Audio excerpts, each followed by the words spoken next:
Welcome. Welcome, my fellow imperfect humans. Welcome to the You Get To podcast. I'm your lovely and talented host, Sarah Larkin. Today is episode 9. You get to make mistakes. I don't know about you, but I think this is fantastic news. I make mistakes all the time. So I kind of just decided I better get good at making mistakes. Today, I'm going to share a little story about what sparked today's topic and talk a bit about why it's important to give yourself grace when you make mistakes and find the lesson to help you be more successful in the future. So, what happened? Well, if you tuned into last week's episode, you'll know that my bestie and I are taking a little vacation together next month. It's the first time in our 25-year friendship that we are spending time alone together. Can you believe that? We live on opposite sides of the country, so seeing each other has always involved a lot of travel and money and time, and it's just always included our parents or our spouses or our children. But not this time.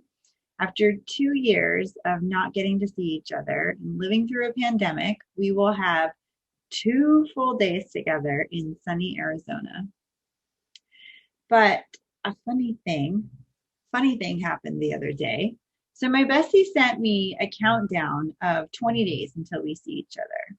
She's so good about that sort of thing. So I got it, and it said 20 days, and something in my brain just kind of panicked a little. Like I just felt really unprepared. I just thought that, I had longer, to be honest. And I woke up the next morning and it's still kind of like, nagging at me like 20 days. Gosh, that just doesn't seem right. And so I looked at my calendar and I started counting. I had us at 27 days.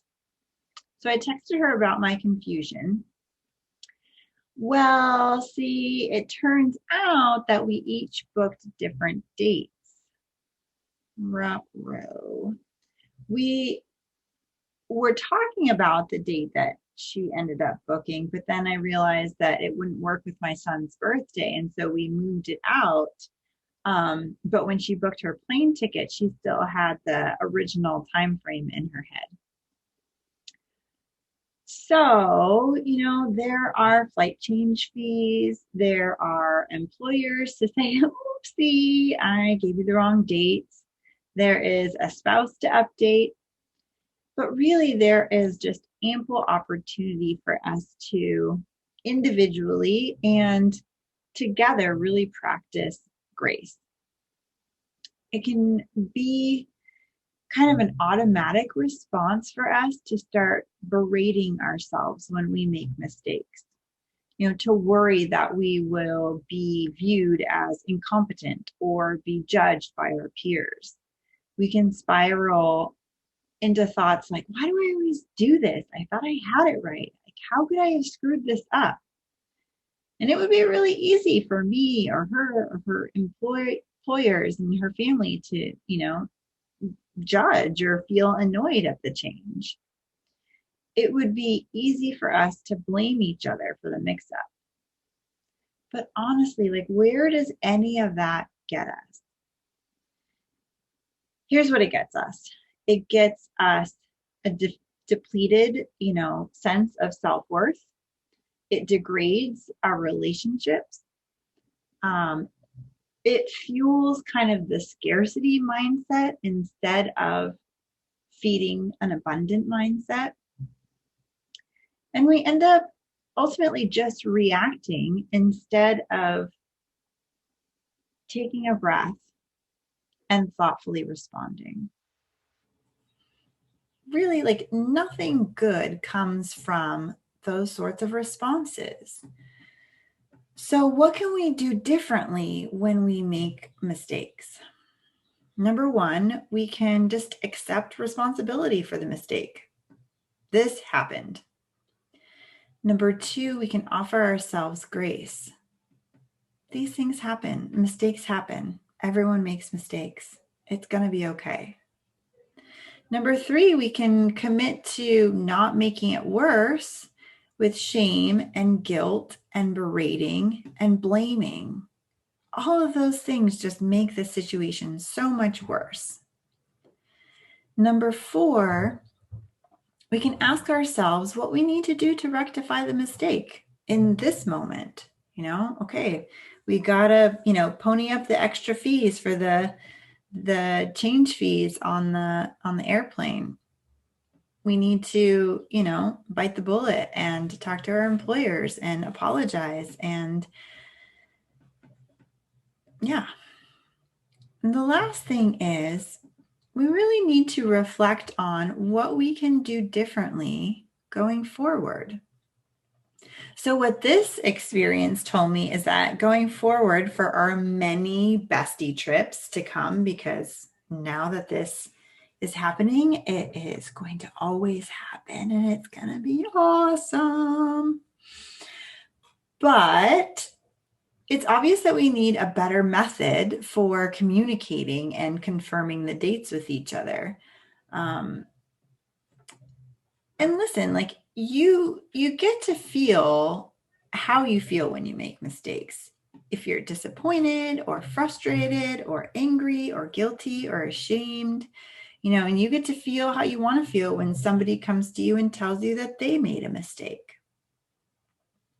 I don't want to suggest that that it's not okay to feel those ways, because it totally is. But what I'm suggesting is that it's not required. There isn't, a rule book of life that says you must shame yourself when you make a mistake. Did you know that? So often the next question is, well, how do I not shame myself? Because it feels like it just happens, right? And like we don't have control over it. But the truth is, with practice, we do. So our feelings come from our thoughts. When we're feeling ashamed, it's because of a thought that we were just having that triggered us to feel ashamed. So if you're a person that beats yourself up when you make a mistake, and you don't particularly enjoy how you treat yourself when you make a mistake, put your phone down, put all distractions aside, and just give me 30 seconds here and hear me out. If you don't like how you feel when you make a mistake, you have to change how you talk to yourself. So how do you do that? Number 1, slow down time. Have you ever noticed that when you're feeling this way, your heart rate picks up and you feel this sense of urgency in that moment? That is the time to tune in and notice what's happening in your mind and in your body. Now is the time to take deep breaths to slow your mind and your body down. Notice the thought that was, bing bonging in there and wreaking havoc in your mind, and consciously decide, this is not helpful. I'm not going to think this thought anymore. So what could you believe instead of, whatever it is that was causing you to feel shame for making a mistake? What could you believe instead? Could you think, oh, mistakes happen, or I made a mistake? These are statements that contain no judgment, and they can be helpful in just accepting that the mistake occurred. Could you maybe go further and say, I deserve to love myself even when I make mistakes? I find it's helpful to have kind of thought about it ahead of time, chosen a thought that feels doable and real for you. You don't want to pick out some phony statement like, I feel amazing when I make mistakes. I love making mistakes. They're the best thing in the world. Because if you try that on in the moment, your brain's going to be like, that's an out and out lie. So you have to feel something that feels doable and true for you.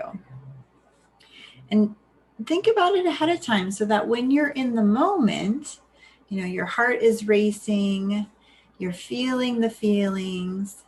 That's not the time to try and kind of come up with a new way to talk to yourself. You want to decide it ahead of time so that you can use that moment to practice it. And that's the next step, is to make another mistake and practice the new thought. And then you're going to make a mistake and another mistake, and you're going to keep practicing not beating yourself up over and over again until you get it. That's how you get good at making mistakes. So why is it beneficial to get good at making mistakes? Well, number one, you feel better. Number two, you're able to see more clearly what went wrong when you're not clouded with judgment. And number three, you're able to get back up so much faster. And over time, you end up getting knocked down less and less. So in case you went back to multitasking or you just kind of fell into the lull of my voice, let me recap why you get to make mistakes. There is no person that doesn't make mistakes, including you. So let's go ahead and accept reality. Since we know mistakes are going to happen, we need to get good at them. We need to learn how to talk to ourselves, not from a place of shame, but from a place of grace. How do we do this? We take a deep breath and we remind ourselves that we are imperfect humans that make mistakes. We remind ourselves that we are no longer judging or shaming ourselves or others when mistakes occur. We tend to the mistakes and then we carry forward ideas for how we can do it differently in the future. And finally, we understand that there are some mistakes we are going to make over and over again in many different ways, in many different areas of our lives. It may feel frustrating. You may feel like you're never going to get it. But the only way that you're not going to get it is if you stop trying, right? That's the only way you're going to fail. You've got this, my friends. You get to make mistakes and you deserve to be loved. I love you. So there's always that. Bye for now.